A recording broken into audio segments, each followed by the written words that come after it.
በሰቲት ሁመራ ከተማ የኢፍጣር ፕሮግራም ተደረገ።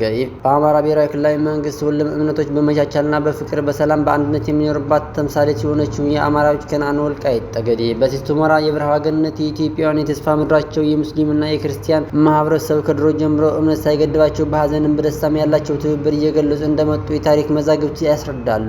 ይህ የአያቶቻችን የትብብር መንፈስ እኛ ልጆቻቸውም ከነጻነት ማግስት አጎልብተን ለማስቀጠል ቃል ኪዳን ገብተናል። በወይዘሮ ኪሮስ በየነ ኪኪ አስመጭና ላኪ ድርጅት ስም በአዲሱ የሰራ ያለው ሪዞርት የሙስሊም ማህበረሰብ የረመዳን ጾም ምክንያት በማድረግ የኢፍጣር መርሃ ግብር ተካሂዷል። ይህ መልካም ስነ ምግባር እንድትሰራ ያነሳሳት እህታችን ኪኪ የሙስሊም ማህበረሰብ በማሰብ ድሮም አንድ ነበርን አሁንም አንድ ነን በሚል መርህ ይዛ ነው መልካምነት ለራስ ነው በማለት በዛሬው ዕለት ከ150 በላይ የሚገባ ፕሮግራም አካሂዳለች። ይህ ፕሮግራም ለተከታታይ 3 ቀናት እንደሚቀጥልም አስረድተናለች። የሙስሊም ማህበረሰብ እምነት ተከታዮች የእምነት አባቶች በዱዓ ሲያመሰግኑ ሲመርቁ ካመሹ በኋላ ሀጂ ንጉሴ ወንድም ይህ እህታችን የምትሰራው ተቋም የኪኪ ሳይሆን የራሳችን ተቋም መሆኑን በዚህ ታላቁ የረመዳን ጾም ወቅት ትልቅ ፍቅር በማሳየት አስመስክረሻልና እኛም ተባረኪ ብለን እንጸልያለን። በእኛ አካባቢ እስልምናና ክርስትና እምነቶች ተከባብረው ተፋቅረው በሰላም የሚኖሩ ትልቅ እሴቶቻችን ናቸው። ፍቅራችን፣ አንድነታችን እስከ ጋብቻ ዘልቀው የቆዩ በመሆናቸው አሁንም እንጠብቃቸዋለን በማለት ሀሳባቸውን አክለዋል። ባለሀብቶች የኪኪ መንገድን ተከትለው ሃይማኖት ሳይለያይ ከነሱ በታች ያሉ ሰዎች አስታውሰህ መሄድ ፈጣሪ የሚያዘዘው ነው፣ መንግስት የሚወደው ስለሆነ ለህብረተሰባችን አንድነትም መንገድ የሚከፍትም ስለሆነ ይሄ ሁላችን መከተል የሚገባውና አርአያ መሆን የሚገባት ነው እና ኪኪ ምናቃት በልማት እንቅስቃሴዋ ነው ምናቃት።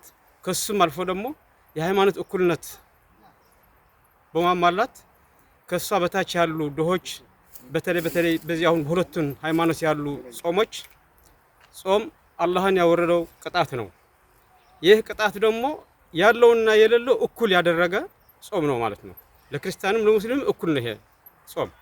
ስለዚህ ያለው ሰው ጾም ሲጾም ጊዜ ነው ለካ እንደዚህ ነው ከኔ ቤታች ያሉ ሰዎች ተርቦ የሚኖሩ የሚለውን ማሳያ ስለሆነ እቺን ልጅ ደግሞ ይሄን ጭቅላታ ሲነካት ነው ከኔ ቤታች ያሉ ሰዎችን ድሆች እስኪ ሙስሊሞች ጥሩልኝ ይሄ ፕሮግራም አዘጋጅቻለሁና መጣችሁ እኔ ጋር ኢፍጣር እንድታደርጉ ስትለን ያው በወልቃይት ጠገዴ ሰቲት ሁመራ በሰቲት ወረዳ ያለን ሙስሊም ማህበረሰቦች በጣም ተደስተንና ደስ ብሎን ነው መጥተን ደግሞ በልተን ጠጥተን ኢፍጣራችን በስነ ስርዓቱን ተፈጽሟል።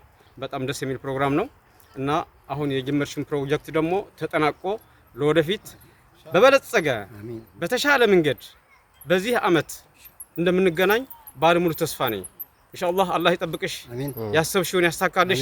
ይሄ ልማት ባንቺ ስም ቢሆንም የዞናችን የወረዳችን የሰቲት ሁመራችን ልማት ስለሆነ አላህን ይጠብቀው ባጭር ጊዜ ተጠናቆ ለህዝብ ክፍት እንዲሆንልን አላህን እንለምናለን።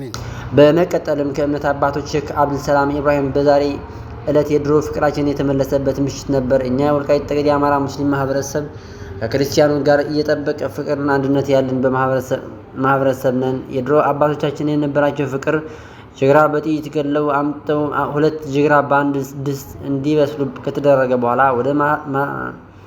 ከተደረገ በኋላ ወደ ማብሰያውን ሲያስገቡ የክርስቲያኑ ክር ያሰሩበት ነበር። ክር የሌላት ደግሞ የሙስሊም ናት ይላሉ። ከተሰራ በኋላ ክር ያላትን የክርስቲያን ናት ብለው አውጥተው ይመገባሉ። እኛ ደግሞ ክር የሌላትን የኛ ናት ብለን እንመገብ ነበር። እስከዚህ ነበር ፍቅራችን። ዛሬም ያየነው የክርስቲያን ፍቅር ይህ ነው። በክርስቲያን እህታችን ኪሮስ በየነ በምትሰራው አዲስ ሎጅ ይህ የድሮ ፍቅራችን እንሳለን። በዚህ ቤት ኢፍጣር የሚያየነው የክርስቲያን ፍቅር ይህ ነው። በክርስቲያን እህታችን ኪሮስ በየነ በምትሰራው አዲስ ሎጅ ይህ የድሮ ፍቅር መልሳለን። በዚህ ቤት ኢፍጣር አድርጋለች። እኛም በዱዓችን አስበናት አምሽተናል። በረካ ሁኚ ብለዋል። እኛ ሙስሊም እምነት ተከታይ ክርስትና ሃይማኖት ተከታዮች ወንድማሞች ነን። لأنه عيسى بن مريم عليه السلام ኢየሱስ ማለት ነው ባህራቸው ከነቢያችን ጋር አለይሂ ሰላም አንድ ነው።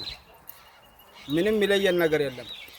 ሚለየን ተወሰኑ ነገሮች ናቸው እና የኛ ነብይ ደግሞ አለይሂ ሰላም ታላቁ ወሲያቸው ሁሉም ከነብይ በፊት የነበሩ ነቢያቶች ከነብይ በፊት የነበሩ አንቢያ ሙርሰሊን በሙሉ ሁሉም እንድታከብሩ ሰላምታ በእነሱ ላይ እንድታወርዱ ግዴታችን ነው ብለውናል። ለአኑ ኢዛ ذكر اسم النبي من قبل احدهم عليكم ሰላዋት በእነሱ ላይ ሰላምታ ማውረድ አለባችሁ ብለውናል ነብያችን አለይሂ ሰላም። ነብይ ኢሳ ከተወሱ አለይሂ ሰላም ማለታችን ግዴታችን ነው። ሙሳ ከተወሱ አለይሂ ሰላም ነው። ሰላምታ በእነሱ ላይ እናወርዳለን። ለምን እንደዛ ያዙናል የኛ ነብይ አለይሂ ሰላቱ ወሰላም። ማንኛውም ሃይማኖት እንድናከብር ያዙናል የኛ ነብይ አለይሂ ሰላቱ ወሰላም። በተለይ ደግሞ በኢትዮጵያ ዙሪያ በሙሉ በመሬት ወልቃይት አልহামዱሊላህ ረብል ዓለሚን ሙስሊምና ክርስቲያን ተዋልዶ ተፋቅሮ የሚኖርበት ሀገር ናት። እዚህ የዛሬ 40 ዓመት በዚህ በኑጋራ ትንሽ ችግር አጋጥሞ ነበር በደርግ ጊዜ ማለት ነው።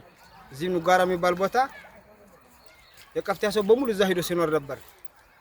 ሱብሃንአላህ ክርስቲያኖች ሄደው በጥይት ገድለው ጅግራ ያመጣሉ። የክርስቲያኖች ክር ይታሰርበታል። የኛ የሙስሊም ክር አይታሰርበትም። ሽንኩርት ሙስሊም አይልም፣ ዘይት ሙስሊም አይልም፣ በርበሬ ሙስሊም አይልም። በአንድ ድስት ይሰራል ሁሉ በሙሉ በአንድ ድስት ተሰርቶ ሰሃኑ በትሪ እንጀራ ይቀርባል፣ ስጋው ይገለበጣል፣ ሁሉ ይበላል። እኛ ቢስሚላህ ብለን እንበላለን፣ እነሱ ያባታቸውን ጠርተው ይበላሉ። ከዛ ክርስቲያኖች የሆኑትን ወንድሞቻችን ክር ያለውን ስጋ ጎተው ይበላሉ፣ እኛ ክር የሌለውን ስጋ ጎተን እንበላለን። እንደዚህ ነበር ፍቅራችን፣ ስለዚህ ነበር ፍቅራችን በመሬት ወልቃይት።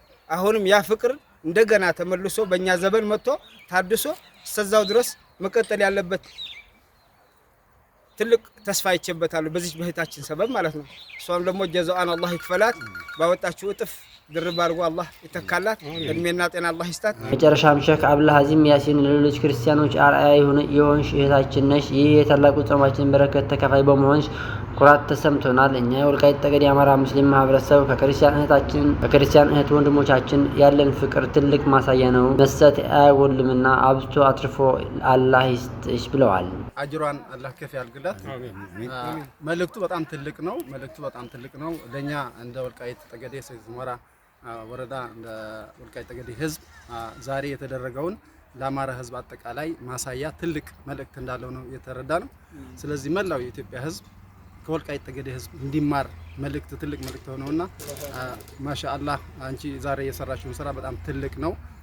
ሌሎች ወንድሞቻችንም ያንቺ ተከታይ ሆነው በሙስሊምና በክርስቲያን ያለ ልዩነት አጥበው እንደዚህ ተባብረን አብረን አገራችንን አካባቢያችንን በሰላማዊ መንገድ የምንኖርበትና ተባብረን የምንኖርበትን አጋጣሚ ትልቅ መልእክት ስለሆነ ዛሬ በጣም እኛ ትልቅ ደስታ ነው የተሰማን። በተለይ ትናንትና ገና ጀመረሽ በስልክ ደውለሽ ስታናግረን እያንዳንዱን ሰው እኛ ደግሞ የዞርን እንደዚህ አይነት የኢፍጣር ፕሮግራም አለው ብለን ስንነግራቸው ሰዎች የሚሰማቸው የነበረ ስሜት በጣም ትልቅ ነበር። ከዛ ተነስቼ እኔ በጣም አድናቆት ባንቺ ላይ ትናንትም ጀምሬ እስከ ዛሬ እንቅልፍ አልነበረኝም። ምክንያቱም ይህንን ሀሳብ የመጣላ ሰው በጣም ልዩ ሰው ናት፣ ልዩ ፍጥረት ናት፣ ትልቅ ራዕይ ያላት ለወደፊት ትልቅ ተስፋ ያላት ሰው ናት በማለት አንቺን በማድነቅ ቆይቼ ነበር እስካሁን ድረስ። ዛሬ ፈጥሩም ተጠናቆ ዛሬ በልተን ጠጥተን ወንድሞቻችን ቆመና አሁንም ሲያነጋግሩም አንቺ ትልቅ መልእክት እንዳለሽን በደንብ ያያሰኩት ተረድቼ አልহামዱሊላህ ረቢል ዓለሚን መላው የአማራ ህዝብ አንቺን ባንቺን ቅርጽ ባንቺ ዲዛይን ቢሄድልን ኢትዮጵያ በጣም ትልቅ ሀገር ትሆናለች የሚል ተስፋ ላይ በጣም አመሰግንሻለሁ። ሽክራን ሰላም አለይኩም።